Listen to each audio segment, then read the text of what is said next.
local yan. Panglima na nagawa ni Presidente Bongbong Marcos sa pagmamahal ko sa'yo. Alam mo ano, yung lumaban siya sa West Philippine Sea. Yung pinaglaban niya Pilipinas kasi yung botante mo hindi niya kayang panindigan ng bansa natin. Mula nung maupo yung bangag na yan, ano bang nagawang proyekto niya? Marami. Ano? Isa-isahin ko? Sige daw. Isa-isahin ko? Isa-isahin mo. Kahit 5 lang. Kahit 5? Oh. O pinagpatuloy niya yung project ni Digong na naputol. Alam mo nangyari?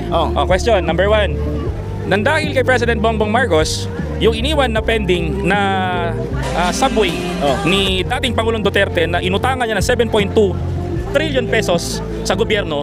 Sa tingin mo sir, saan kayo napunta? Ito sir, sagutin ko lang ha. Napatuloy Yes, pinagpatuloy sa Metro Manila. Yes, pinagpatuloy. Yes, pinagpatuloy. Nakarating ako ng Maynila, sir. Yes, pinagpapatuloy. Wala, sir. Ito sir. Wala. Makita natin. Yung mga kasada dito sa South, sir. 5 sir. Bibigyan sige, kita 5. ano pa? Bibigyan kita 5. Ano pa? Bibigyan kita 5 sir. Pinagpapatuloy niya ngayon yung pinending na proyekto ng dating Pangulo. Ano? Okay? Isa na dito. Subway. Second, pabahay.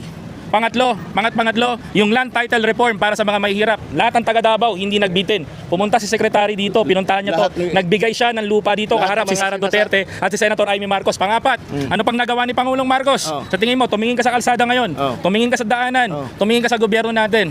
Kalsada. Ayan Pinondohan. Sa panahon ni Duterte yung project na yan. Ba't hindi pa rin tapos hanggang ngayon? Wala pa. Anong ibig sabihin niya? The words come his mouth. Inabot ng tapos ng term ni Presidente Duterte. Inabot yan. Inabot yan ang term niya. So ibig sabihin, Tapos na, hindi na siya magkagawa, hindi na siya presidente. Pangapat pa lang ako sir ha. Tinuloy ba yan? Pangapat pa lang ako ha. So ibig sabihin, sa panahon pa ng Duterte, pending na yan. So Secretary Vince Dizon, bisitahin mo naman tong sa Tabuan. Meron pang pending na hindi nagagawa dito. Inabot yan, inabot. Sa panahon niya, kung hindi natapos term niya, matagal lang din. Matagal na dinaanan yan. Panglima na nagawa ni Presidente Bongbong Marcos sa pagmamalay ko sa'yo. Alam mo ano, yung lumaban siya sa West Philippine Sea.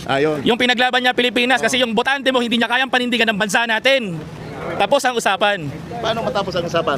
Game na? Rebat! Paano matapos ang usapan? Rebat! Ngayon ba natapos ang usapan? Ang tanong kasi dito, bakit hindi nagawa ng mga Duterte na protektahan ng Pilipinas sa China?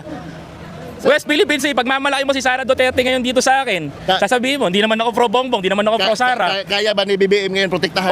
May bilateral, meron silang bilateral na pinag-uusapan ngayon. Kung bombahin tayo ngayon dito, baka mamaya magtago ka sa kaya ng lulo. Ako hindi ako magtatago. Kasi hindi naman bobombahin ng China ang Pilipinas. Takot ang China bumomba sa Pilipinas sapagkat hindi nila sisirain yung 50 years na nagawa nila sa China para lang sa isang isla. Na pinagmamalaki ng mga Duterte ngayon, na sinasabi nila, sila ang mayroong usapan, bagkos sila pa ang may gentleman's agreement. Si Duterte hindi nagmamalaki, sir. Ba't may gentleman's agreement si Digong? Nakikita lang natin, sir. Kaya mahal na mahal siya ng mga tao, sir. Ba't nga may gentleman's agreement si Digong? Ang isa lang masasabi ko, sir, ang papanig sa administrasyon ngayon, bangag din. Ang papanig kay Sara Duterte, sabog din. Sir, maraming salamat, sir. Maraming salamat, sir. Thank you sa pakikipag-debate. Opinion mo. Nire-respeto ko yan. Hindi nyo kayang baguhin ang utak ng mga Pilipino. Correct. Di natin kaya. Basta, with the decision is sa Pilipino pa rin. Tayo may kanya-kanya. Basta ako pinanindigan ko. Pero number one talaga. Pero tatanda mo, sir, lahat tayo ay Pilipino. Maraming salamat po. Thank you. Ingat.